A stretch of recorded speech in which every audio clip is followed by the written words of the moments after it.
క్రేటన్ complete చేయలేదు కాబట్టి నేను అనుకున్నా సరే ఫినిష్ చేద్దాం అనుకున్నా మీకు, ఎందుకంటే సగమే చెప్పిపోయాడు కాబట్టి వాడు. అంటే ఆయనకి డేవిడ్ బ్రెనర్డ్ లైఫ్ చాలా ఇష్టం అనమాట. అది ఎందుకంటే ఆయన 29 years వరకే ఆయన బతికిండు. సో ఆయన ఎన్నో అంటే ఆయనకి ఎంత కోల్డ్ ఉండే ఆ టైంలో, ఎందుకంటే ఆయనకు ట్యూబర్కుల్ వస్తుండే, ఆయన కూడా అంత డిజీజ్డ్ పర్సన్ అయినా కూడా ఆయన అంత దేవుని సేవ చేసిండు అని ఆయన చెప్దాం అనుకుండు అసలు యాక్చువల్గా. ప్లస్ వాడు ఎండింగ్ కూడా నేనేమని చెప్పమన్నా అంటే pray for us that we would be used of God to spread the gospel అని చెప్పేసి చెప్పాను, కానీ అది చెప్పలేకపోయింది వాడు. సో మీరందరూ మా ముగ్గురు పిల్లలకు కూడా మిషనరీస్ అన్న, ఇవాంజలిస్ట్ అన్న, చర్చ్ ప్లాంటర్స్ అన్న, లేకపోతే అపాలజిస్ట్ అన్న కావాలని ప్రార్థన చేయండి. Thank you.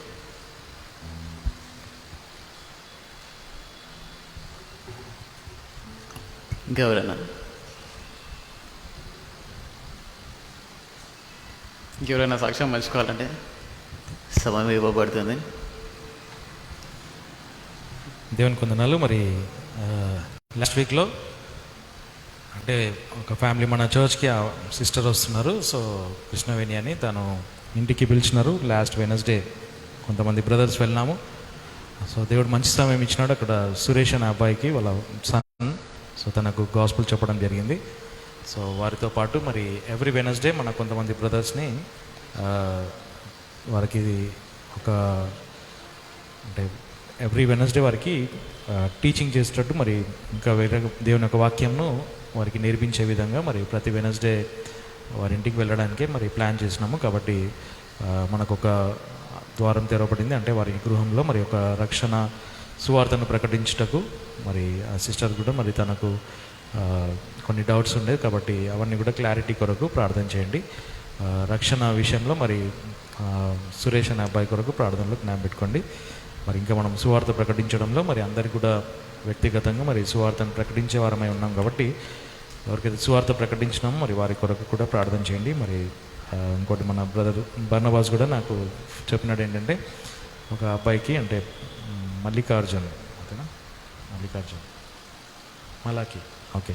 సో తన కొరకు కూడా ప్రార్థన చేయండి. మరి తను కూడా సువార్త ప్రకటించినాడు. మరి అక్కడ ఆ వ్యక్తి కొరకు కూడా ప్రార్థనలో జ్ఞానం పెట్టుకోండి. కాబట్టి వారంలో మనం చెప్పిన వారికి కొరకు ప్రార్థనలో జ్ఞానం పెట్టుకోండి. మరి ఇక్కడ కూడా వర్క్ చేసే వారికి లేబర్ కూడా వాక్యం చెప్పడం జరిగింది. సో వారి కొరకు కూడా ప్రార్థనలో జ్ఞానం పెట్టుకోండి. Thank you.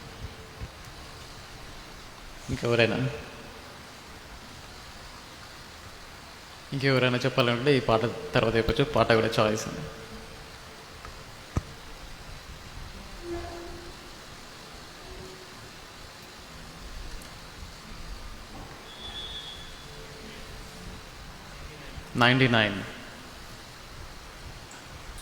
Him number 99, I'll fly away.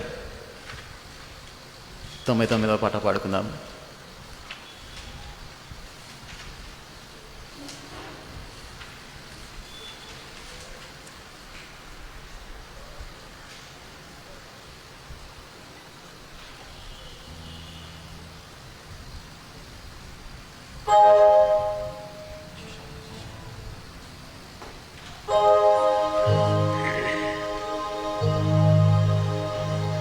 Some glad morning when this love is old, I'll fly away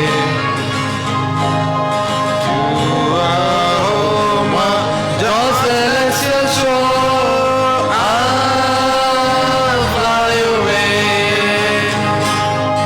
I'll fly away, oh glory. I'll fly away.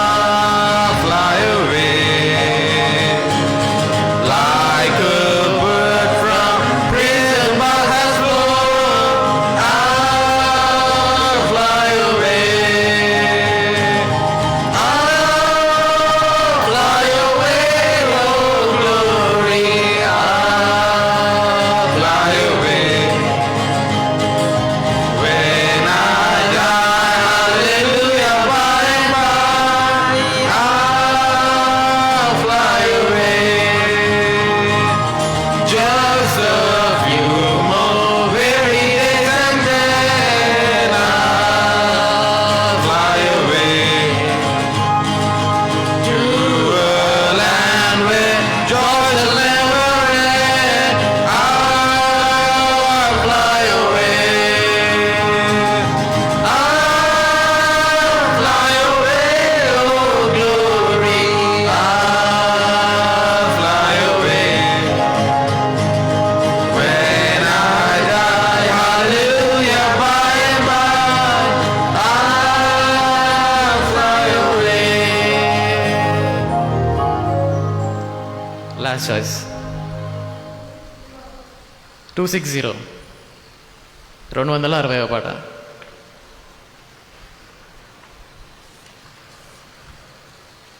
పైనున్న ఆకాశమందున పాట సంఖ్య 260. అందం లేచి నుంచుంటే పాట పాచి మనం కానుకలు తీసుకుందాము. Song number 260. మనం లేచి నుంచుంటే పాట పాడుచు కానుకలు తీసుకుందాము.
సో యేసు నామంలో రక్షణ. భూమి మీద ఇవ్వబడిన పేర్లలో మరి ఏ నామంలో రక్షణ లేదు, యేసు నామంలోనే రక్షణ. అంటే ఒక పాపి రక్షింపబడము కేవలము యేసు నామంలో అని మనము దేవుని ఒక వాక్యం చూడగలుగుతాం. కాబట్టి ఈ మిషన్ మంత్లో మరి నేను కొన్ని సర్చ్ చేసి చదువుతూ ఉంటే ఒక విషయం, అంటే ఒక చిన్న ఆర్టికల్ నాకు దొరికింది. మరి మేబీ మన చర్చ్ గ్రూప్లో పోస్ట్ చేస్తాము. ఏంటంటే ఈ టైటానిక్ షిప్ ఏదైతే April 14th, 1912లో ఏదైతే సింక్ అయిందో, అంటే టైటానిక్ షిప్ అనేది ఏదైతే సముద్రంలో మునిగిపోయిందో దాంట్లో ఒకటి హిడెన్ స్టోరీ ఉందన్నమాట. అంటే లోకంలో తెలియబడని ఒక ఫ్యాక్ట్, వాస్తవం ఏంటంటే ఆ షిప్లోనంట ఒక స్కాట్లాండ్ పాస్టర్, అంటే గాడ్లీ పాస్టర్ అంట అతను, మరి స్కాట్లాండ్లో నుంచి వాళ్ళు అంటే ప్రయాణం చేస్తున్నారనమాట. సో ఆ షిప్లో ప్రయాణం చేస్తున్నారు. సో ఆయన గురించి రాయబడింది అందులో. సో ఆయన వాళ్ళ ఫ్యామిలీ కూడా ఉన్నారు, మరి అనుకుంటాను అంత డీటెయిల్గా నేను చదవలేదు కాబట్టి. సో ఆ షిప్లో అతను ఉన్నాడు. మరి ఆ షిప్ ఎప్పుడైతే సింక్ అవుతుందో, అంటే ఐస్బర్గ్ని కొట్టిన తర్వాత ఎప్పుడైతే సింక్ అవుతుందో అందరికీ లైఫ్ జాకెట్స్ ఇవ్వడం జరిగింది. సో అక్కడ ఆయన అంట మరి మన టైటానిక్ షిప్, అంటే టైటానిక్ మూవీ ఏదైతే చూసినామో దాంట్లో ఒకటి nearer my God to the అనే ఒక పాట పాడుతుంటారు కదా. యాక్చువల్లీ దాని వెనకాల బిహైండ్ ది హిస్టరీ దాంట్లో ఏంటంటే ఈ పాస్టర్ ఏం చేసినాడంటే we're very near to God అని, మనం we're going to sink and we're going to die, మనం మునిగిపోతాం చనిపోతామని. సో ఆయన కొద్దిగా ప్రీచ్ చేసి, ఆల్రెడీ దానికన్నా ముందు ప్రీచ్ చేసినాడంట, గాస్పుల్ ప్రీచ్ చేసినాడంట. అక్కడ there are many unsaved people, చాలామంది రక్షణ లేని వారు ఉన్నారంట. సో ఎప్పుడైతే ఓడ బ్రేక్ అయిపోయి అది మునుగుతుందో ఆ టైంలో కూడా ఆయన చాలామందిని అడిగినాడు, are you saved, are you saved, are you saved అని అడిగినాడంట. నో ఐఎమ్ నాట్ సేవ్డ్ అంటే ఆయన జాకెట్ తీసి ఆయనకి ఇచ్చినాడంట ఒక పర్సన్కి. ఎందుకంటే నేను చనిపోతాను ఎట్లన్నా, సో నేను దేవుని దగ్గరికే వెళ్తాను, but if you die will go to hell అని ఆయన ఏం చేసినాడంటే ఆయన జాకెట్ తనకి ఇచ్చినాడంట. సో అట్లా కొంతమందిని, చాలామందిని ఆ విధంగా సువార్త చెప్పినాడంట. అంటే ఆ మూమెంట్లో కూడా గాస్పుల్ చెప్పినాడంట. సో అది మంచి ఆర్టికల్ అది. సో లాస్ట్కి ఆయన నీళ్ళలో మునిగి చనిపోయినాడు. కానీ అక్కడ ఎవరికైతే ఆ సువార్త చెప్పినాడో మరి ఒక వ్యక్తి, మరి అందులో నుంచి తన గురించి రాయబడింది.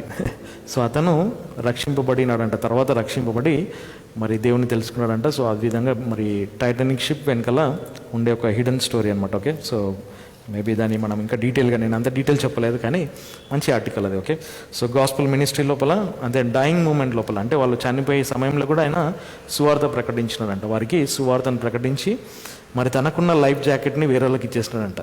సో అక్కడ ఈ సాక్రిఫైస్డ్ అనమాట. ఆయన నిజంగా సువార్త చెప్పేవారు, ఆ విధంగా తన ప్రాణంలను మరి సాక్రిఫైస్ చేసుకున్నారు, వాళ్ళు దేవునికి అర్పించుకున్నారు. అందుకే అపోజిట్ పౌలు తన జీవితాన్ని సమర్పించుకున్నాడు అనేది మనం అక్కడ చూస్తాము. ఓకే, సో ఎనీవే మనము సాయంకాలం మరి బైబిల్ స్టడీలో ఉన్నాము. Book of revolution 19th chapter. Okay, ప్రత్యక్షత గ్రంథము 19వ అధ్యాయంలో 12 to 16, 12 నుంచి 16వ వచనం వరకు మనం చదువుకుందాము. మరి ఇక్కడ మనము చాలా విషయాల్లో నేర్చుకుంటున్నాము. సో దేవుని యొక్క నామము, అంటే title, the Lord's title during second coming, అంటే ఆయన రెండో రాకడలో మరి యేసు ప్రభు యొక్క టైటిల్స్, అంటే తన నామం ఏ విధంగా పిలువబడింది, తనకి ఏమేమి బిడుదలు ఇవ్వడం జరిగింది అనేది దీని ఒక వాక్యం సెలవిస్తుంది. కాబట్టి దేవుడు లోకంలో మానవులకు సృష్టి ఆరంభం నుండి సృష్టి అంతం వరకు మరి ఎన్నో విధాలుగా మరి పరిచయం కావడం మనం చూస్తున్నాం. అంటే ఇశ్రాయేలీయులకు దేవుడు యెహోవా దేవుడుగా పరిచయం అయినాడు. ఆ సమయంలో మరి అక్కడ ఎంతో గంభీరంగా వారి మధ్యలో నడిపించినాడు. మరి సైన్యంలకు అధిపతి ప్రభు అనేవి నడిపించబడినాడు. సో ఆ విధంగా ఎన్నో విధాలు మనం చూస్తున్నాం. దేవుడు మన విమోచకుడు, మన ఆశ్రయము, మన సహాయము అని ఎన్నో విధాలుగా మరి తనను గురించి తాను పరిచయం చేసుకున్నాడు మరి ఇశ్రాయేలీయులకు. ఆ విధంగా లోకమంతటి కూడా దేవుని యొక్క నామము ప్రకటించబడింది. కాబట్టి నూతన నిబంధన సమయంలో యేసు అనే నామముతో, యేసుక్రీస్తు అనే నామముతో పరిచయం కావడం మనం చూస్తున్నాం. ఆ విధంగా రక్షణ అనేది మనందరికీ వచ్చింది. సో ఆ రక్షణ ద్వారా మనము దేవుని స్తుతించగలుగుతున్నాము. కాబట్టి యేసు ప్రభు యొక్క రెండో రాకడలో, సెకండ్ కమింగ్, ఇది సెకండ్ ఫేజ్, అంటే రెండో భాగం అనమాట. సెకండ్ కమింగ్లో సెకండ్ ఫేజ్లో మనం ఇక్కడ చూస్తున్నాం. ఇది ఆయన భూమి మీదకి రావడము. సో ఆ భూమి మీదకి వచ్చినప్పుడు ఆయన మిలీనియం లోపల, అంటే 1000 ఏళ్ల పరిపాలనలో ఆయన ఏ నామముతో పరిచయం అవుతాడు లోకానికి అది మనం ఇక్కడ ఈ వివరణ మనం చూస్తున్నాం. సో అది మనం చాలా ఇంపార్టెంట్. అది అట్ ఈ second coming the Lord's title is faithful and true. Number 1 అక్కడ విశ్వాస్యత, తర్వాత సత్యవంతుడైన దేవుడు అనమాట. So that is his title during the second coming. మరి డ్యూరింగ్ ద మిలీనియం అంతట్లో కూడా మరి తనకు బిడుదల ఉంటుందని మనం అక్కడ చూస్తున్నాం. సో 4 డిఫరెంట్ అంటే 4 నేమ్స్ అక్కడ 4 విధాలుగా మరి తన యొక్క పేరు, తనకు టైటిల్ ఇవ్వడం జరిగింది. సో అవన్నీ కూడా మనము లాస్ట్ వీక్ చూసినాం, కానీ మరలా ఈ దినం నుంచి మరలా కొద్దిగా డీటెయిల్గా మనం వెళ్ళి చూస్తాం. సో ఫెయిత్ఫుల్ అండ్ ట్రూ, తర్వాత ఒక secret name, unknown name, no man knows but he himself. దేవునికి మాత్రమే ఆ పేరు తెలుసు, ఏ మనుషుడు ఎరగని ఒక పేరు తనతో పరిచయం అవుతాడంట. తర్వాత వర్డ్ ఆఫ్ గాడ్, దేవుని వాక్యముతో పరిచయం, అంటే ఆయన పేరే వాక్యము. His name is word of God. అందుకే మనం ఇక్కడ రాసినాం ఏంటంటే preach the word.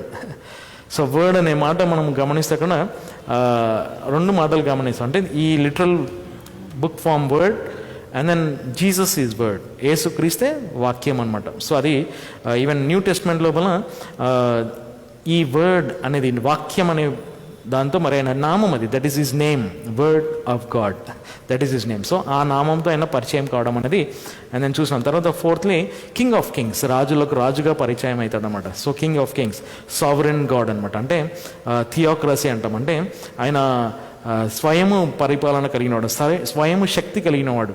No one has given him power to rule the world. He's all power, he himself is powered. ఆయనంతటా ఆయననే శక్తిమంతుడు అనమాట. He himself is the authority to rule the world, లోకాన్ని పరిపాలించటకు. అందుకే king of kings and lord of lords అంటాము, sovereign God. So we believe in sovereign God. So okay, so 12th verse to 16th verse చదుదాం. ఆయన నేత్రములు అగ్నిజ్వాలల వంటివి, మరియు ఆయన శిరస్సుపై అనేకమైన కిరీటములు కలవు, మరియు తానే గాని ఎవడునూ ఎరుగని ఒక నామము ఆయనపై వ్రాయబడి ఉండెను. మరియు రక్తంలో ముంచబడిన ఒక వస్త్రమును ఆయన ధరించుకొని ఉండెను. మరియు ఆయన నామము దేవుని వాక్యమని పిలువబడుచున్నది. మరియు పరలోకమందున్న సైన్యములు తెల్లని గుర్రములపై శుద్ధమైన మరియు తెల్లని సన్నపు నారతో ధరింపబడిన వానిని వెంబడించిరి. మరియు ఆయన నోటి నుండి ఒక పదునుగల ఖడ్గము వెడలెను. అలాగున ఆయన దానితో జనములను కొట్టును, మరియు ఆయన వారిని ఇనుపదండముతో ఏలును. ఆయన సర్వశక్తిమంతుడైన దేవుని ఉగ్రత యొక్కయు మరియు తీవ్రత యొక్క ద్రాక్ష తొట్టిని త్రొక్కును. మరియు ఆయన తన వస్త్రము మీదను తన తొడ మీదను రాజులకు రాజు ప్రభువులకు ప్రభువు అను నామముతో వ్రాయబడి ఉండెను. ప్రార్థన చేస్తాం. ప్రేమ నమ్మకం కలిగిన మా పరలోకపు తండ్రి, మరి మీరు పరలోకానికి మరి భూమికి దేవుడు ఉంటున్నారు కాబట్టి మరి మీరు తప్ప మరి వేరే దేవుడు లేడని మీ యొక్క వాక్యం సెలవిచ్చినారు కాబట్టి మీ ఎదుట మరి మేము సాగిలపడుతున్నాము. మరి మీ ఎదుట మరి మేము మా యొక్క సాయంకాలం కూడికను మరి మీ యొక్క సన్నిధిలో జ్ఞానం చేసుకుంటున్నాము. మరి మీరే కృప చేయించండి. మరి ఏ విధంగా మరి ఈ లోకానికి మీరు ఏ నామంతో పరిచయం అయినారు మరి అది మేము తెలుసుకొని మరి 2 రాకడల్లో మరి 1000 ఏళ్ల పరిపాలనలో ఏ విధంగా మరి ప్రభు యొక్క రాకడను మరి తన యొక్క వివరణను మరి మేము నేర్చుకుంటుండగా మరి మాకు జ్ఞాన హృదయం దయచేయండి, మరి మాకు శుద్ధ హృదయం దయచేయండి. మరి మీ యొక్క వాక్యాన్ని సరైన విధంగా అంగీకరించుటకు మరి మా సంఘంలో మరి మీకు మహిమ కలుగుటకు మరి మీరే కృప చేయించి నడిపించమని ప్రార్థిస్తున్నాం. మీ యొక్క బైబిల్ స్టడీని దీవించండి. సాయంకాలం వచ్చిన వారిని బట్టి మీకు వందనాలు. మరి రాలేని వారికి ప్రార్థిస్తున్నాం, మరి వారితో మాట్లాడమని ప్రార్థిస్తున్నాం. వారిని దీవించండి. మేమందరం కూడా మరి మీ యొక్క వాక్యం యొక్క వెలుగులో మరి మమ్మల్ని మేము సరి చేసుకొని మీ యొక్క వాక్యం ద్వారా మరి బలపరచబడి ప్రోత్సహింపబడి మీ యొక్క వాక్యం ద్వారానే మరి మేము ముందుకు సాగుటకు కృప చేయించి నడిపించమని ప్రార్థిస్తూ మా పరమరక్షుడైన యేసుక్రీస్తు నామమున ప్రార్థిస్తున్నాం తండ్రి, ఆమేన్. సో ఇక్కడ మనం చూసినాం, ఇక్కడ మనం ఫస్ట్ అక్కడ చదివిన వచనంలో 12th verse ఇక్కడ 12th verse ఆయన నేత్రములు అగ్నిజ్వాలల వంటివి, మరియు ఆయన శిరస్సుపై అనేకమైన కిరీటములు కలవు, మరియు తానే గాని ఎవడునూ ఎరుగని ఒక నామము ఆయనపై వ్రాయబడి ఉండేది. So his eyes where as a flame of fire. మరి తన నేత్రములు అగ్ని జ్వాలల వలె ఉండే. అది పోయిన వారం మనం చూసినాం. సో ఫ్లేమ్ ఆఫ్ ఫైర్ అంటే ఆమ్నిషియన్స్ గాడ్, అంటే దేవుడు అన్నీ చూసే దేవుడు అనమాట. He knows everything, knowing everything, అన్నీ ఎరిగిన దేవుడు అనమాట. సో అంతటి గంభీరమైన దేవుని గురించి అక్కడ మనం చూసినాం. అందరినీ పరీక్షించేవాడు. On his head were many crowns, ఆయన శిరస్సు మీద అనేకమైన కిరీటములు ఉన్నాయని మనం చూసినాం. కాబట్టి లాస్ట్ వీక్ మనం చూసినాం క్రౌన్స్ అనేది సావరెన్స్ క్రౌన్ అనమాట. అంటే దాన్ని అన్నీ కూడా ఈ రాజ్య సంబంధమైన కిరీటం అనమాట. సో దాన్ని ఏమంటామంటే సావరెన్ క్రౌన్, అంటే గ్రీక్లో మనము దాడిమా అంటాం. అంటే దాని అర్థం ఏంటంటే ఒక కిరీటం అనమాట, ఒక రాజు వేసుకునే ఒక కిరీటం. సో ఆ విధంగా యేసు ప్రభుకు అనేకమైన కిరీటములు ధరించబడి ఉన్నాయంట. సో అనేకమైన కిరీటములు అంటే ఏంటివి? సో ఈ మెనీ క్రౌన్స్ ఏం చూపిస్తుందంటే మనకు దీంట్లో ఈ మెనీ క్రౌన్స్ అనేది రెవల్యూషన్ 11:15 11వ అధ్యాయము 15వ వచనంలో it gives the description of many crowns. ఆ అనేకమైన కిరీటంలు ఏంటివో మరి 11వ అధ్యాయము 15వ వచనంలో మనం చూస్తాం. So what are these many crowns, ఈ అనేకమైన కిరీటంలు ఏంటివి అనేది మనం ఇక్కడ చూద్దాం. 11th chapter 15th verse. మరియు ఆ 7వ దూత ధ్వనినిచ్చెను, మరియు పరలోకములో గొప్ప స్వరములు, ఈ లోక రాజ్యములు మన ప్రభువనివియు మరియు తన క్రీస్తు యొక్క రాజ్యములై ఉన్నవి, మరియు ఆయన నిరంతరము పరిపాలించునని చెప్పుచుండెను. So the kingdoms of this world are become the kingdom of our lord. So many crowns అనేటివి ఏవైతే ఉన్నాయో, ఈ క్రౌన్స్ అనేది మనకేం చూపిస్తుందంటే కింగ్డమ్స్ మరి రాజ్యాలు అనమాట, భూరాజ్యాలు, అనేకమైన భూరాజ్యములు. అంటే ఎన్ని రాజ్యాలు ఉన్నాయో, ఎన్ని కింగ్డమ్స్ ఉన్నాయో, ఎన్ని కంట్రీస్ ఉన్నాయో, ఎన్ని నేషన్స్ ఉన్నాయో, సో ఇవన్నీ కూడా విల్ బికమ్ హిజ్, ఆయనకు చెందినవి అవుతుందంట. కాబట్టి ఇక్కడ మనం చూసినాం ఇక్కడ అండ్ హాఫ్ ఇస్ క్రైస్ట్ కదా. ఇక్కడ మనం చూస్తే ఇక్కడ గమనించి the kingdoms of this world are become, so అది దేవుని రాజ్యం అవుతుంది అనమాట. And the kingdom of our Lord and of his Christ and he shall reign for ever and ever.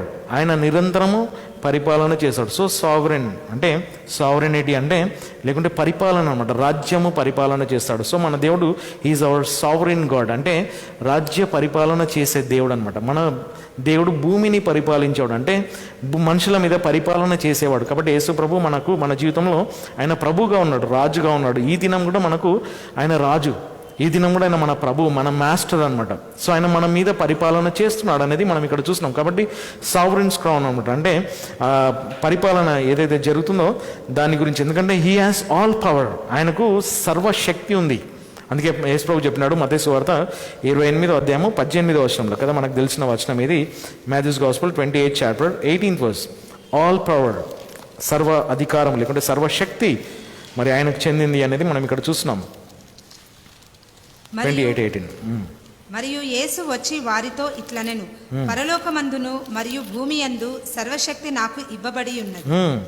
So ఇక్కడ మనం చూస్తున్నాం, ఇక్కడ all power is given unto me in heaven and in earth, భూమి మీద పరలోకంలో నా సర్వ అధికారం నాకు ఉంది అనమాట. సో ఈ ఆయనకు అధికారం ఇవ్వబడింది అనేది మనం ఇక్కడ చూస్తున్నాం. And then so not only he has power, is head over everything, అన్నిటి మీద ఆయన శిరస్సుగా ఉన్నాడు అనమాట. కాబట్టి పౌలు కొలసీలకు రాసిన పత్రిక 2:10 అంటాడు, Colossians 2nd chapter 10th verse.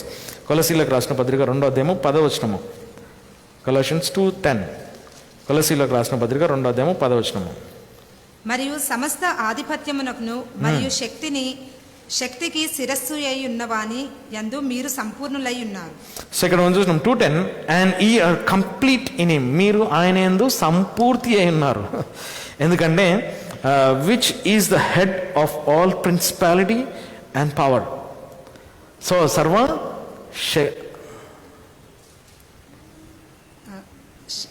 మరియు శక్తికి శిరస్సు అయి ఉన్న వాని యందు మీరు సంపూర్ణులై ఉన్నారు.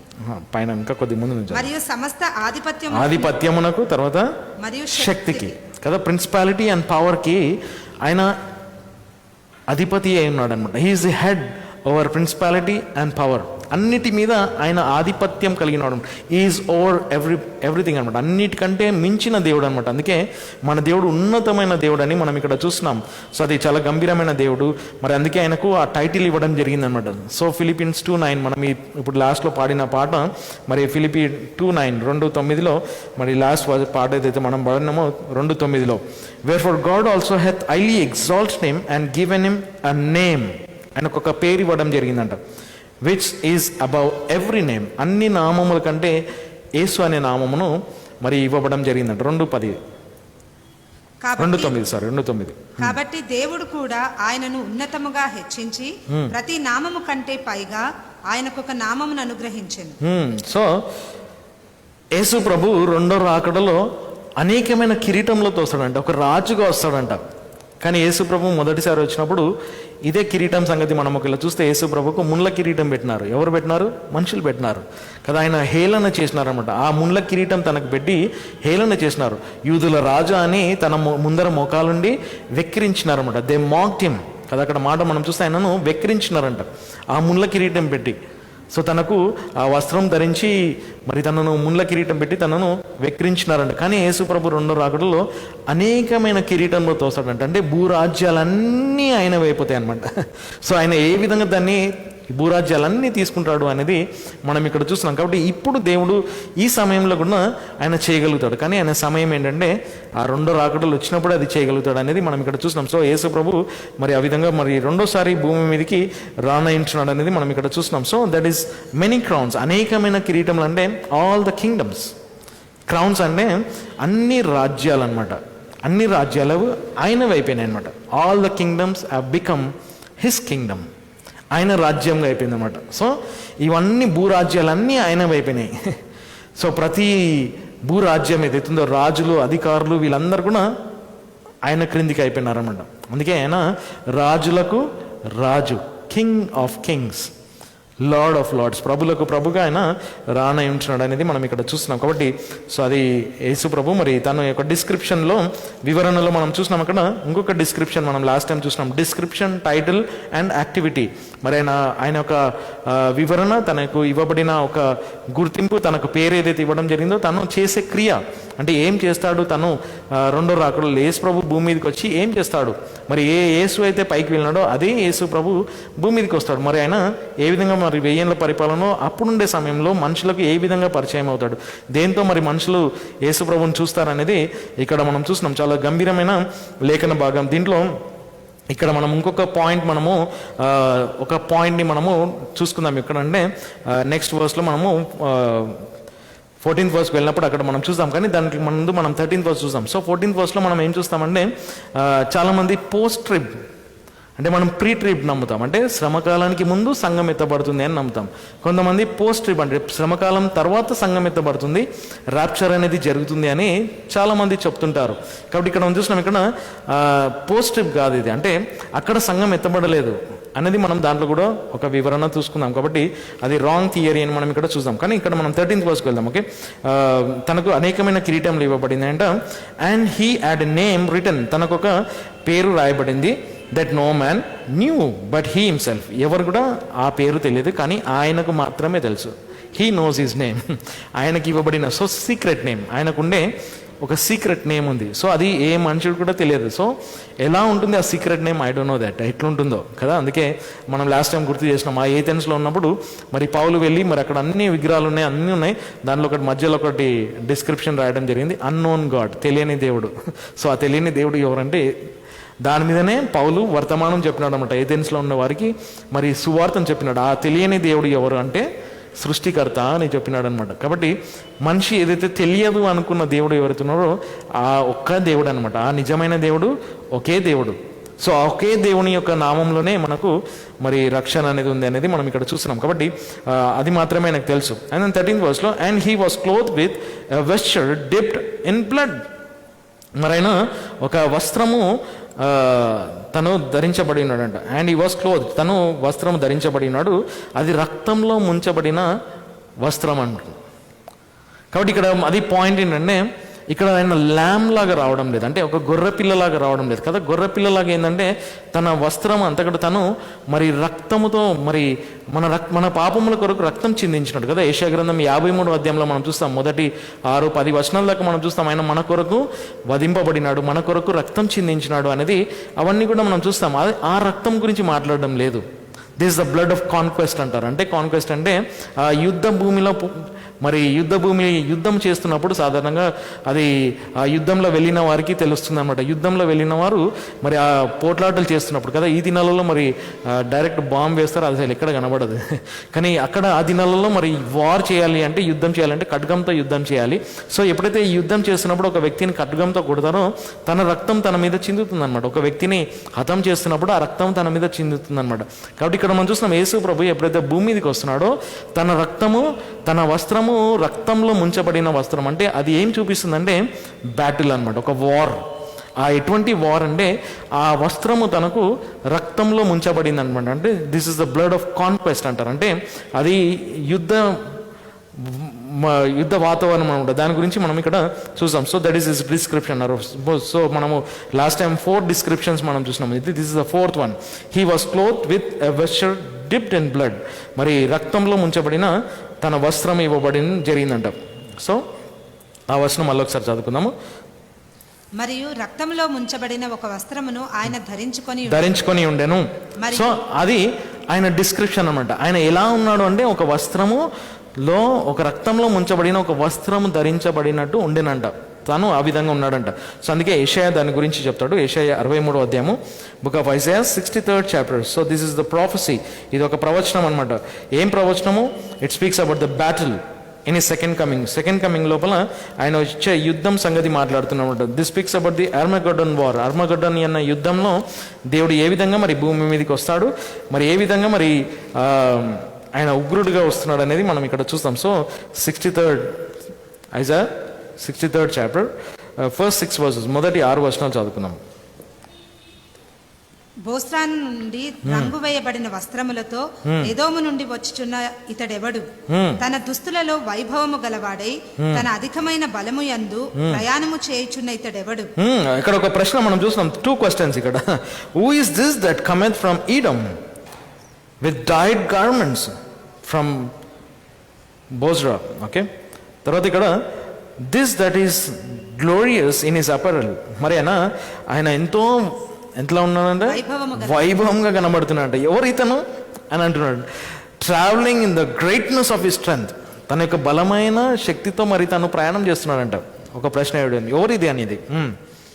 నీతి యందు మాటలాడుచు రక్షించుటకు బలాఢ్యుడైన వాడను నేనే. సో దేవుడు అంటున్నాడు, I that speak in righteousness mighty to save. నేను రక్షించుటకు బలాఢ్యుడని అనమాట. ఇంకా ఎందు నిమిత్తమై నీ దుస్తులు ఎర్రగాను నీ వస్త్రములు ద్రాక్షగానుగలో త్రొక్కుచుండు వాని వస్త్రముల వలె ఉన్నవి. నేను ద్రాక్ష తొట్టిని ఒంటరిగా త్రొక్కి తిని, అయితే ప్రజలలో ఎవడునూ నాతో లేకుండెను. ఏలయనగా నా కోపమందు నేను వారిని త్రొక్కి నా క్రోధమందు వారిని అనగద్రొక్కగా వారి రక్తము నా వస్త్రముల మీద చిలకరింపబడును. అట్లు నా వస్త్రం అంతయు మరకపడును.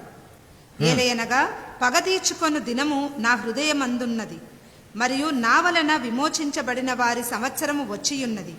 అయితే నేను చూడగా సహాయము చేయువాడు లేకపోయెను, మరియు నన్ను ఆదరించువాడు లేకపోయెనని నేను ఆశ్చర్యపడితిని. కాబట్టి నా స్వంత బాహువే నాకు రక్షణ తెచ్చెను, మరియు నా క్రోధము అది నన్ను ఎత్తి పట్టుకొనెను. అట్లు నేను నా కోపమందు ప్రజలను అనగద్రొక్కి నా క్రోధమందు వారిని మత్తిల్ల చేసి వారి బలమును నేల మట్టుకు తెచ్చేదను. సో దేవుడు ఆ విధంగా ఒక ద్రాక్ష తొట్టిని ఎట్లయితే చితక తొక్కినప్పుడు దాని మీద ఉండే అంటే ఎప్పుడైతే వైన్ ప్రెస్ అంటాం కదా, ఒక ద్రాక్షను ఎప్పుడైతే మనం కాళ్ళ కింద వేసి తొక్కితే దాంట్లో ఉండే రసము చిల్లి మన మీద ఎట్లయితే పడుతుందో, దేవుని యొక్క ఉగ్రత అనమాట. ఆయన ఉగ్రతలో, ఆయన ఫ్యూరీ లోపల ఆయన ఉగ్రతతో ఎప్పుడైతే భూమి మీదకి వస్తున్నాడో ఆ ఉగ్రత యొక్క చిందించడం అనమాట. అంటే ఎట్లాగైతే మనుషులను తొక్కుతున్నాడో వారి యొక్క రక్తము తన మీద పడినట్టు అనమాట. అంటే ఇది ఒక బ్యాటిల్ అనమాట. ఇది ఒక మరి ఆయన ఒంటరిగా కదా అక్కడ ఏమంటున్నాడంటే నాకు ఎవరు కూడా సాయం చేసేవాళ్ళు లేరు. 1 man ఆర్మీ అనమాట. అంటే థియోక్రసీ అనమాట. దేవుడు ఒక్కడే పోరాటం చేయగలుగుతాడు కాబట్టి ఆయన మాత్రమే యుద్ధం చేస్తున్నాడు అనేది ఇక్కడ మనం చూసాం. సో నెక్స్ట్ వర్స్లో మంచి బ్యూటిఫుల్ థాట్ అక్కడ మనకు ఉంది. So he alone can do the battle. ఆయన ఒక్కడు మాత్రమే యుద్ధం చేయగలుగుతాడు. ఎందుకంటే he is all power God, all mighty God, సర్వశక్తిమంతుడైన దేవుడు అనమాట. సో అంత గంభీరమైన దేవుడు మరి ఈ దినం మనము సాయంకాలము మరి సేవించగలుగుతున్నాం కాబట్టి సో దేవునికి వందనాలు. సో ఆ విధంగా ఇది ఒక బ్యాటిల్ అనమాట. సో అది తర్వాత ఇక్కడ మనం చూసినాం ఇక్కడ తనకు రక్తంతో ముంచబడిన వస్త్రం ఇవ్వబడిందంటే అదేం చూపిస్తుందంటే తను ఉగ్రుడుగా వస్తున్నాడు కాబట్టి, ఒక కొదమ సింహంలాగా వస్తున్నాడు కాబట్టి ఆ ఉగ్రతలోనికి వస్తున్నప్పుడు తన వస్త్రము అంతా కూడా రక్తంతో ముంచబడిన మరి రక్తంలో ముంచబడిన వస్త్రంగా మనం చూస్తున్నాం. కాబట్టి ఇది ఆయన కోపమును లేకుంటే ఆయన ఉగ్రతను, ఆయన తీర్పును చూపిస్తుంది అనమాట. కాబట్టి యేసు ప్రభు సిల్వలో ఆయన శరీరమును నల్లగొట్టినాడు కదా, ఆయన శరీరంలో నల్లగొట్టబడినాడు. ఆయన ఒక మాంసం ముద్దలాగా అయిపోయినాడంట. మన కొరకు ఆయన మరి తన రక్తంను కార్చినాడు, తన సొంత రక్తంను కార్చినాడు సో దానికి మరి అంటే అది వేరే ఇది వేరే అనమాట. యేసు ప్రభు రెండో రాకడలో ఒక రక్తంలో ముంచబడిన వస్త్రము తను ధరించబడి ఉన్నాడు అనేది సో దాంట్లో మనం చూస్తున్నాం. So that is his description, అయినా వివరణ మనం చూస్తున్నాం ఎలా ఉంటాడు యేసు ప్రభు అనేది. So and his name is called the word of God. ఆయన పేరు దేవుని వాక్యము. That is his name. What is your God's name? నీ దేవుని పేరేంటి? Word of God. నా దేవుని పేరేంటి? దేవుని వాక్యము. వాక్యమే నా దేవుడు. కాబట్టి ఇక్కడ మనం చూస్తున్నాం. అందుకే జాన్ 1:1 కదా మనకు తెలిసిన మాట, మనకు తెలుసు అందరికి కూడా మా వచనం మనకు తెలుసు. జాన్ 1:1-3 మరి మొదటి 3 వచనాలు మనం చదువుకుందాం కదా. సో అక్కడ ఆ కాంటెక్స్ట్లో మనం చూస్తే in the beginning was the word and the word was with God and the word was God. So word was God. So వాక్యమే దేవుడై ఉన్నాడు. సో వర్డ్ అనేది, ఈ వాక్యం అనేది యేసు ప్రభు, ఆయననే దేవుడు అనమాట. సో అది మనము అంతేకాకుండా జాన్ అది కేవలం జాన్ 1:1 కాదు, 1 John 1:1 కూడా అదే చెప్తాడు అనమాట. 1 John 1:1 మొదటి యోహాను 1:1 చదుదాం. సో మనకు తెలుసు జాన్ 1:1-3 తర్వాత మనం ఇక్కడ జాన్ 1 John 1:1 చదుదాం. మొదటి యోహాను 1:1. ఆది నుండి ఉండినదియు, మేము దేనినైతే వినియుంటిమో, మేము దేనినైతే మా నేత్రములతో చూచియుంటిమో, మరియు మేము దేనినైతే వీక్షించితిమో, ఆ జీవవాక్యమునకు సంబంధించిన దానిని మా చేతులలో పట్టుకొంటిమి. సో ఇక్కడ మనం చూస్తే, ఇక్కడ ఈ యోహాను రాసిన దాంట్లో మరి కేజేవి బైబిల్లో మనం చూస్తే ఇది వర్డ్ ఆఫ్ లైఫ్.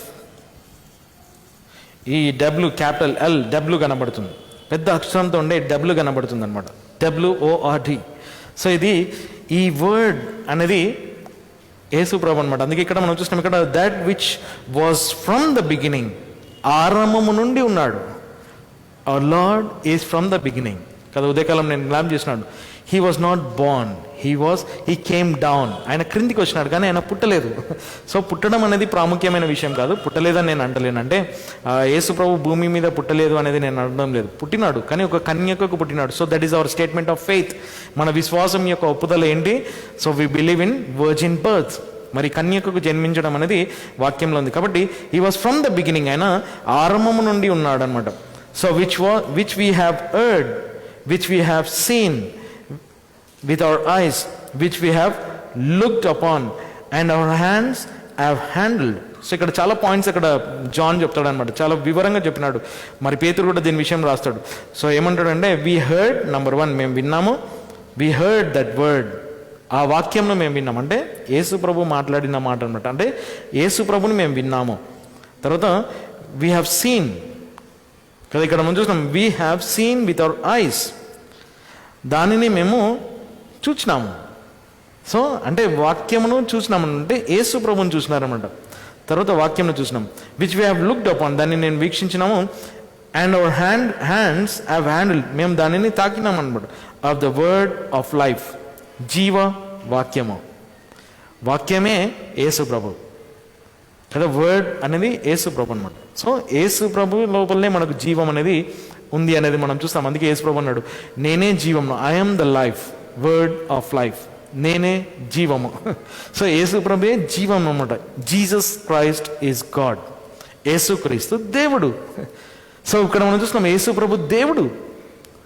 సో సర్వశక్తిమంతుడైన దేవుడు అనమాట. సో ఆ దేవుడు క్రిందికి వస్తున్నాడు. అందుకే ఇక్కడ యేసు ప్రభు మరి త్రియేక దేవుడు, ట్రినిటీ గురించి మనం ఒకవేళ గమనిస్తే, మరి తండ్రిగా ఈ సృష్టిని చేసినాడు, కుమారుడుగా తన యొక్క చిత్తమును నెరవేర్చుటకు భూమి మీదకి వచ్చినాడు, పరిశుద్ధాత్మ దేవుడుగా ఆయన మరి దేవుని యొక్క కార్యంను మరి చేపిస్తున్నాడు ఈ లోకంలో. మరి ఇప్పుడు ప్రస్తుతం మన సమయంలో అనేది మనం అక్కడ చూస్తాం. కాబట్టి సో అది ట్రినిటీ గురించి మనం ఇంకా లోతుగా వెళ్తే చాలా విషయాలు ఉంటాయి. కానీ ఇక్కడ చూసినాం, అది ఆయన పేరు అంట దేవుని వాక్యము.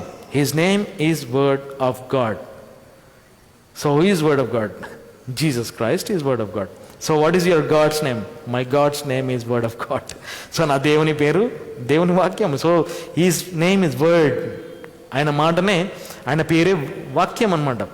సో ఎన్నో విధాలుగా మనం దాంట్లో చాలా లోతుగా చూడవచ్చు. జస్ట్ ఆ వర్డ్ అనే మాట మీద ఎన్నో దినాలు మనం బైబిల్ స్టడీ చేయవచ్చు, ఎన్నో లోతుగా మనం వెళ్ళి పరీక్షించవచ్చు దేవుని మాట అనే మాటలో, లేకుంటే వాక్యం అనే దాంట్లో. కాబట్టి దేవుడు మనకు సాయం చేయాలి.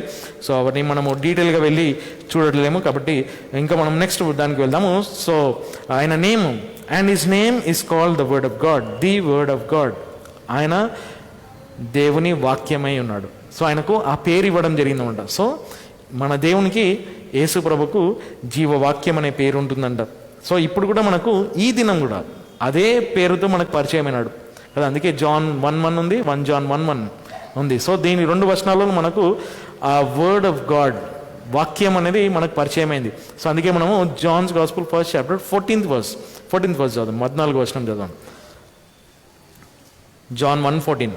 మరియు ఆ వాక్యము శరీరధారి అయి కృపాసత్య సంపూర్ణుడై మా మధ్య నివసించెను.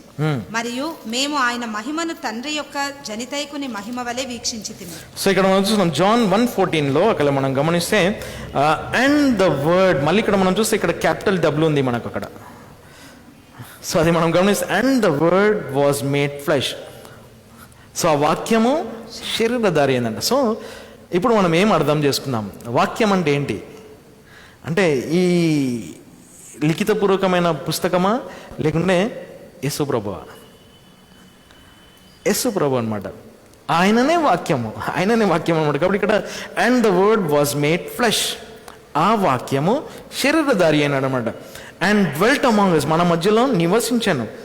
And we beheld his glory, the glory as of the only begotten of the father, full of grace and truth. మరి అక్కడ మనం చూస్తున్నాం ఆయన సంపూర్తిగా మరి ఉన్నాడు అనమాట. ఆయన దేవుని యొక్క మహిమలో ఉన్నాడు అనేది మనం ఇక్కడ చూస్తున్నాం. కాబట్టి వర్డ్ బికెమ్ ఫ్లెష్, ఆ వాక్యము శరీరధారైంది. కాబట్టి యేసు ప్రభువుకు ఉండే పేరు వాక్యము, ఆయననే వాక్యం అనమాట. కాబట్టి ఇక్కడ మనము ఇక్కడ రాసుకున్న దానిలో ప్రీచ్ ద వర్డ్ అనేది ఏదైతే మనం రాసినామో, not only this word, preach Jesus Christ, Yesu క్రీస్తును మనం బోధించడం అనమాట. సో మన మెసేజ్ అంతా కూడా it's all about Jesus Christ. So Bible's message, theme of the Bible is about Jesus Christ, క్రీస్తుని గూర్చిన వర్తమానమే. ఈ బైబిల్ అంతా కూడా యేసు ప్రభుని గూర్చిన వర్తమానం. కాబట్టి పాత నిబంధన అంతా కూడా ఇట్ ఈస్ అ షాడో అనమాట, అదొక ఛాయ. యేసు ప్రభు వచ్చే రాకడను గురించి చూపించడం అనమాట, యేసు ప్రభుని గురించి తెలియజేయడం అనమాట. సో యేసు ప్రభు యొక్క మొదటి రాకడ ఉంది, రెండు రాకడలను గురించి పాత నిబంధనలను మనము ప్రవచన రూపకంగా చూడగలుగుతాం. కాబట్టి ఇక్కడ ఈ 2 ప్లేసింగ్లలో మరి కన్ఫ్యూజన్ ఉంటుంది అనేది. కాబట్టి సో మనం సరైన విధంగా ప్లేస్ చేయడము తెలుసుకోవాలి. ఓకే, సో నెక్స్ట్ వర్స్కి వెళ్దాము, మన టైం అయిపోతుంది కాబట్టి నెక్స్ట్ వర్స్కి వెళ్దాము. సో ఆయన నామము దేవుని వాక్యము. సో అలా చాలా గంభీరమైన మరి మాట అది. సో ఇంకా మనం నెక్స్ట్ వీక్ ఇంకా వెళ్ళి లోతుగా చూస్తాము ఆయన ఏ విధంగా మరి భూమి మీద యుద్ధం చేస్తాడు, ఆయన వెపన్ ఏంటి, ఆయన ఏ ఆయుధంతో మరి యుద్ధం చేస్తాడు కదా. ఈ లోకమంతా కూడా కొన్ని వెపన్స్ చేస్తున్నాయి, ఎన్నో అటామిక్ బాంబ్ అంటారు, న్యూక్లియర్ బాంబ్ అంటారు. సో ఏమేమో క్రియేట్ చేస్తున్నారు. మరి ఎన్నో రైఫిల్స్ అంటారు, ఎన్నో గన్స్ అంటారు, సో ఎన్నో మిజైల్స్, అవి ఇవి ఎన్నెన్నో ఉన్నాయి. మనుషులు ఇవన్నీ వీటితో యుద్ధం చేయడానికే ప్రయత్నం చేస్తారు. కానీ దేవుడు యేసు ప్రభు వచ్చినప్పుడు దేంతో యుద్ధం చేస్తాడు? సో యుద్ధం చేసినప్పుడు తనతో వచ్చేవారు యుద్ధం చేస్తారా లేకుంటే జస్ట్ చూస్తుంటారా? తన ఆర్మీ అనమాట. యేసు ప్రభుతో వచ్చే ఆర్మీ, నెక్స్ట్ వర్స్ మనం అదే చూస్తాం. ఓకే, ఆయనతో వచ్చే ఆర్మీలో ఉండే వారందరూ కూడా యుద్ధం చేస్తారా? ఒక థాట్ మనం అక్కడ ఈ సాయంకాలం తీసుకొని ముగించుకుందాం. Okay, and the armies which were in heaven followed him upon white horses clothed in fine linen, white and clean. Telugu చదువు 14వ వచనం. మరియు పరలోకమందున్న సైన్యములు తెల్లని గుర్రములపై శుద్ధమైన మరియు తెల్లని సన్నపు నారతో ధరింపబడిన వానిని వెంబడించిరి.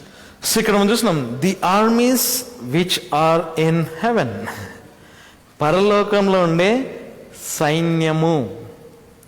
సో ఆయన ఆర్మీ ఎవరు? Who is his army?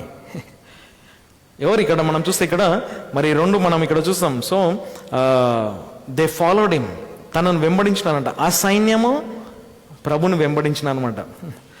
So who when before, ఎవరు ముందుకు వెళ్ళినారు? యేసు ప్రభు అనమాట.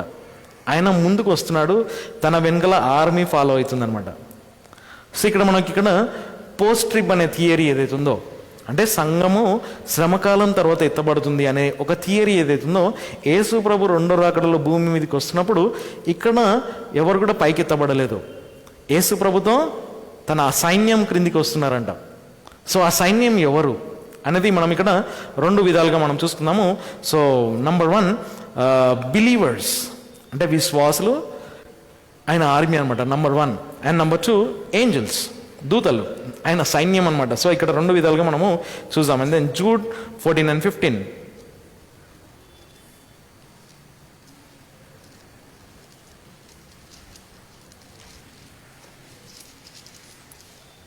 యూదాపత్రిక 14:15.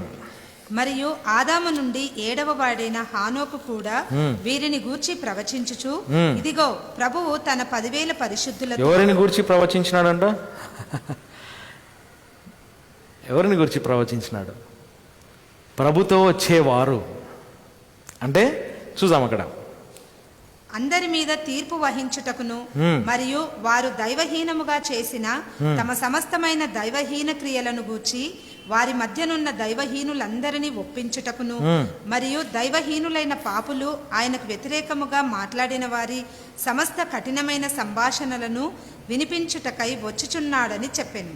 నేను అంటున్నా, జూడ్ ఏదైతే ఎపిసోడ్ ఆఫ్ జూడ్ ఉందో అది ఇట్ ఈస్ లైక్ చిన్న ఆటమ్ బాంబ్ అనమాట. చిన్న పటాకీ అంటాం కదా మన తెలంగాణ భాషలో. చిన్న పటాకీ పుట్మన్న ఒకటి పేలుతుంది చూడండి, ఇట్లా అనగానే పుట్మంటది. ఇది చిన్న పటాకీ అనమాట. ఇది చాలా స్ట్రాంగ్ ఉంటుంది అనమాట. ఇక్కడ మనం చూసినాం ఇక్కడ జూడ్ జస్ట్ ఒకటే చాప్టర్ రాసినట్టు, కానీ చాలా పవర్ఫుల్ బుక్ అనమాట. And Enoch also the 7th from Adam, Adam నుంచి 7వ వాడైన ఆనోకు ప్రాఫెసైజ్డ్ ఆఫ్ దీస్, ఈ వీటి గురించి ప్రవచించినాడు, saying behold the lord cometh, ప్రభు వస్తున్నాడు.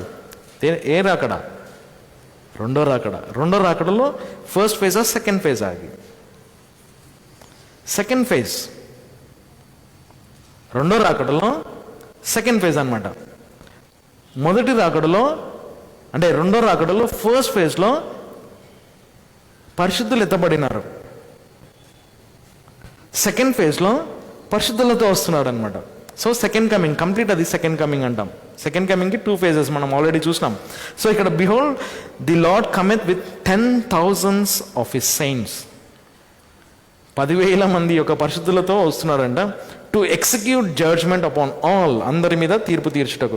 And to convince all that are ungodly, చాలాసార్లు రాసినట్టు ఇక్కడ, ungodly among them of all their ungodly deeds which they have ungodly committed, and of all their hard speeches which ungodly sinners has spoken against him. So వారందరి మీద తీర్పు తీర్చుటకు దైవహీనులు, ఎటువంటి దైవహీనులు అంట. So అక్కడ మంచి వివరణ ఇచ్చినాడు. అందుకే అన్న చిన్న పటాకి ఇది.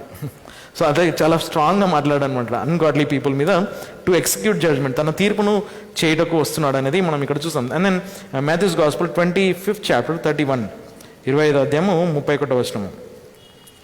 మాథ్యూస్ గాస్పెల్, మత్తయి సువార్త 25:31.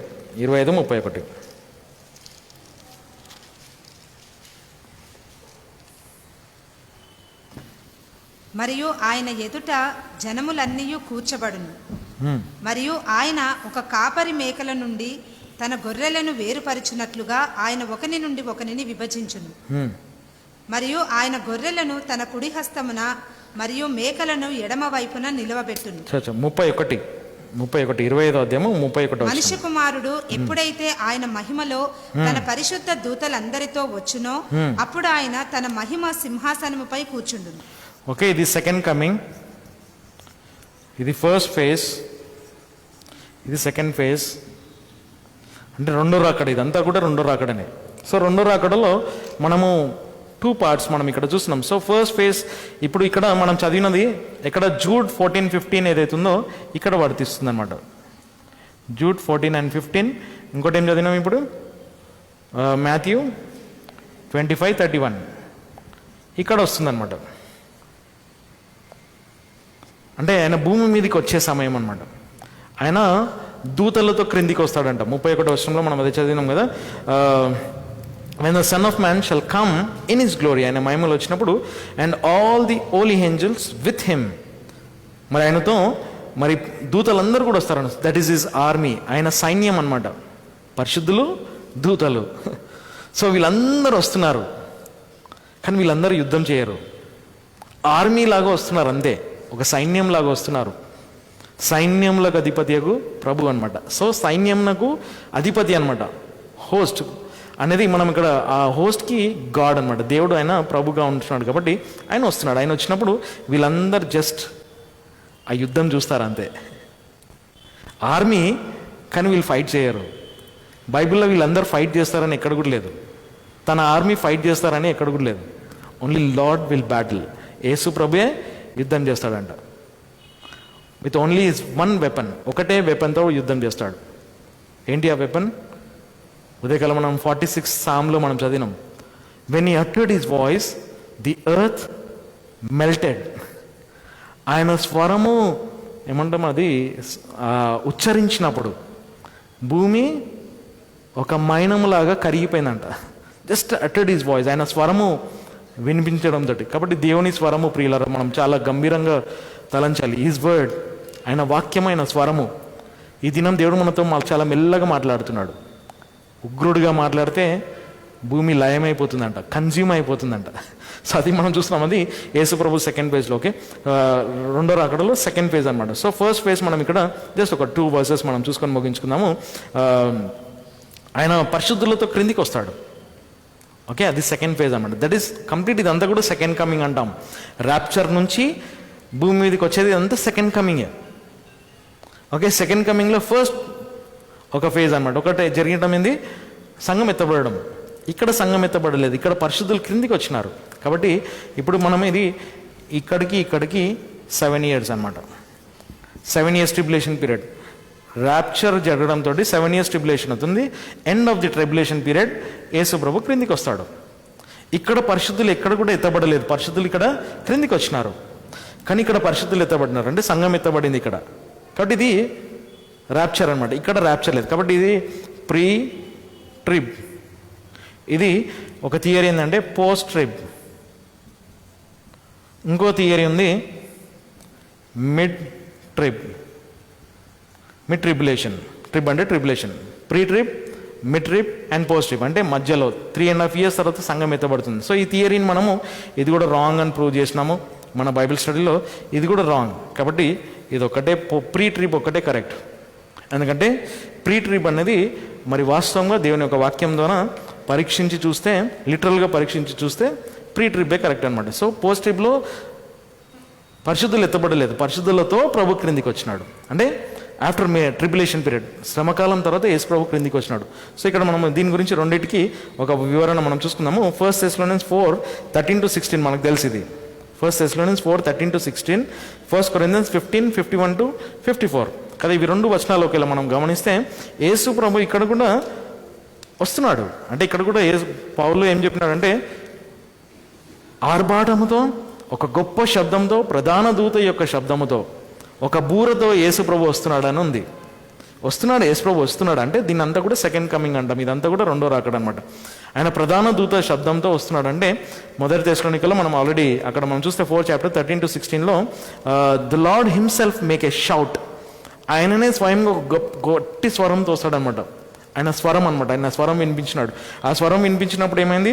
బ్రతికున్న మనం ఎత్తబడతాము, అంటే ఫస్ట్ మరి మృతులైన వారు ఎత్తబడతారు, తర్వాత బ్రతికున్న మనము పైకి ఎత్తబడతాం. ఇది సెకండ్ కమింగ్లో ఫస్ట్ ఫేజ్ అనమాట. రెండో రాకడలో మొదటి ఫేజ్. 1 Corinthians 15:51-54 మనము మార్చబడతాము. ఈ శరీరము మహిమ శరీరంగా మార్చబడుతుందని పౌలు చెప్తుంటాడు అది. అండ్ దెన్ ఇంకొకటి మనం చూద్దాం. సో కన్ఫ్యూజన్ కావద్దు మనకు. 2 Thessalonians 1:7-10. 2 Thessalonians 1:7-10 ఇది ఎక్కడ మనకు ప్లేస్ అవుతుందో అదొకటి మనం చూసుకొని ముగించుకుందాం. ఎక్కడ సెకండ్ కమింగ్లో ఫస్ట్ ఫేజా, ఇది సెకండ్ ఫేజా, అది మనం చూసుకొని ముగించుకుందాం. 1 Thessalonians 1:7-10. అలాగున మాసిదోనియలోను అకేయలో విశ్వసించు వారందరికీ 2 Thessalonians 1:7-10. I'm sorry. 2 Thessalonians 1:7-10. మరియు కలవరపడుచున్న మీరు మాతో విశ్రమించుడి.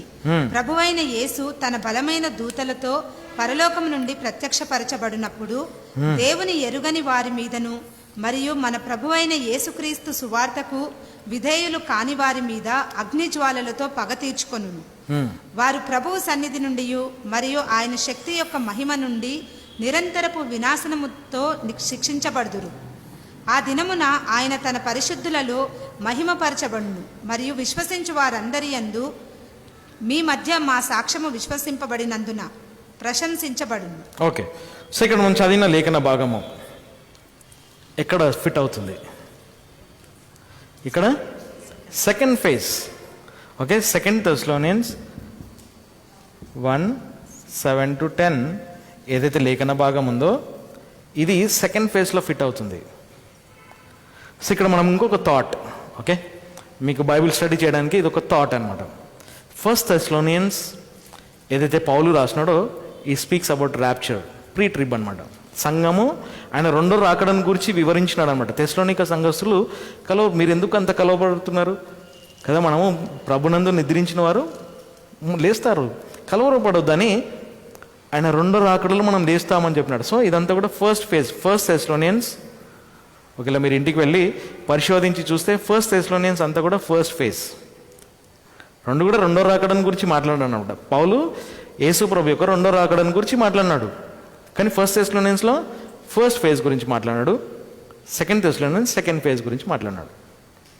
Is it clear? Okay, so అది మనం ఇక్కడ గమనించాలి. సో ఇక్కడ మనం ఇక్కడ ఈ వచనంలో ఒక థాట్ మనం చూసుకుందాము. The armies will be more spectators అంటారు. The lord shall do the fighting. ప్రభుయే ఫైటింగ్ చేస్తాడు, కానీ ఈ ఆర్మీ ఏదైతే ఉందో సెకండ్ కమింగ్లో, అంటే ఇక్కడ ఎత్తబడిన వారందరూ, దానికన్నా ముందున్న వారందరూ, ఆ పరిశుద్ధులందరూ కూడా ఒక ఆర్మీతో దేవుడు క్రిందికి వస్తారనమాట, ఒక సైన్యంతో. హీస్ ఆర్మీ అనమాట. Because he's going to become a king, he will be like a king. ఆయన రాజుగా వస్తాడనమాట, కాబట్టి ఆయన సైన్యం అనమాట. సో ఆయన కింగ్డమ్ లోపల పరిశుద్ధులు అందరు కూడా ఒక సైనికుల్లాగా పనిచేస్తారు అనమాట, ఆర్మీలాగా పనిచేస్తారు. కాబట్టి ఎప్పుడైతే ఆయన సెకండ్ ఫేజ్లో ఆయన వస్తున్నాడో దాంట్లో మరి ఆ ఆర్మీ అంతా కూడా జస్ట్ చూస్తారనమాట ఏ విధంగా యుద్ధం జరుగుతుందని, ఎవరు బ్యాటిల్ చేస్తున్నారు. అందుకే ఇక్కడ మికాయేలు చెప్తాడు, ఏమంటాడు అక్కడ, let the lord rebuke the కదా. ఈ జూడ్లోనే ఉంది అది, అదొకటి మనం చదువుకుందాం. ఎందుకంటే ప్రభుయే యుద్ధం చేసేవాడు, ప్రభుయే గద్దించేవాడు, ప్రభుయే మరి సాతానును ఓడించేవాడు. కాబట్టి అదొక మాట మనం చూసుకొని ముగించుకుందాం.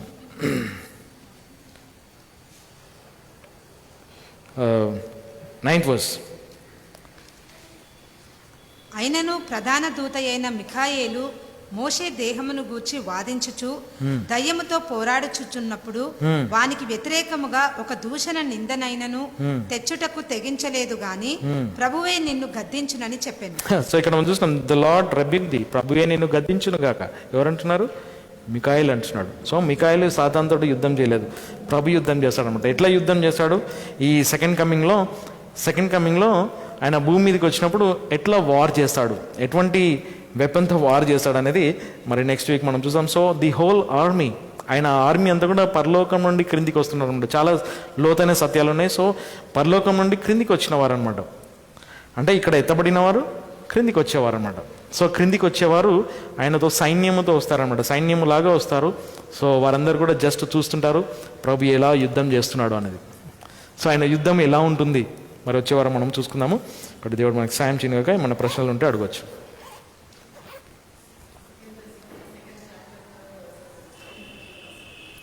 Second Thessalonians, okay,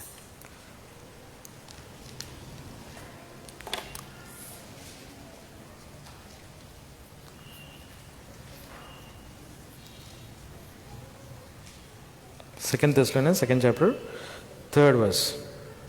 Lord, let no man deceive you by any means, for that day shall not come except there come a falling away first, and that man of sin be revealed, the son of perdition,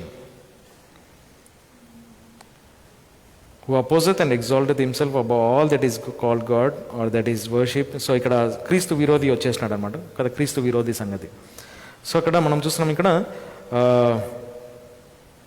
okay, so let me study also, దేన్ని కూడా నేను చదువుకోవాలి. So ఇక్కడ మనం చూస్తాం, ఇక్కడ 2nd chapter 1st verseలో మనం అది ర్యాప్చర్ గురించి మనం చూస్తాం, అది జస్ట్ ర్యాప్చర్ గురించి.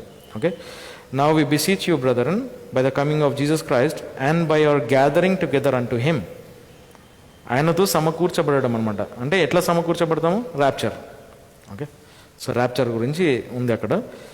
That ye be not soon be shaken in mind or trouble neither by spirit nor by word nor by letter as from us, as that the day of Christ is at hand. ప్రభు యొక్క రాకడ చాలా సమీపంగా ఉంది. Let no man deceive you by any means. ఎవరు కూడా మిమ్మల్ని మోసపరచకుండా చూసుకోండి. For that day shall not come except there come a falling away first, and that man of sin be revealed, the son of perdition. Okay, so ఇది ప్రశ్న ఏంటంటే second ఫేజా first phase అనేది. Okay, so let me also study that. So will see next week. Okay, నేను కూడా next week answer చెప్తాను, ఎందుకంటే Matthew 24 chapter మనకు దీనికి వివరణ ఇస్తుంది అనేది నేను అనుకుంటాను. ఎందుకంటే 24 చాప్టర్లో చాలా డీటెయిల్గా మరి యేసు ప్రభు ఆ రెండో రాకడలో ఏం జరుగుతుంది అనేది చాలా 24 చాప్టర్ అది ఆ టైం ఫ్రేమ్ని ఇచ్చినాడు కాబట్టి. Okay, let me study and tell. Okay, so ఇంకేమైనా ఉన్నాయా? మీరు కూడా చదవండి, పఠించండి. సో అది సెకండ్ ఫేజా ఫస్ట్ ఫేజా మీరు కూడా పఠించండి. సో ఇట్స్ గుడ్, మంచి ప్రశ్న అది. ఓకే, ఏమైనా ఉన్నాయా? ఏం లేకుంటే మనకు అనౌన్స్మెంట్స్ గమనించండి. మనకు బుధవారం సాయంకాలం యథావిధిగా ప్రార్థన కూడిక ఉంటుంది. తర్వాత ఆదివారం ఉదయం సాయంకాలం కూడికలు ఉంటాయి. కాబట్టి ఈ నెల మనకు మిషన్ మంత్ ఉంది కాబట్టి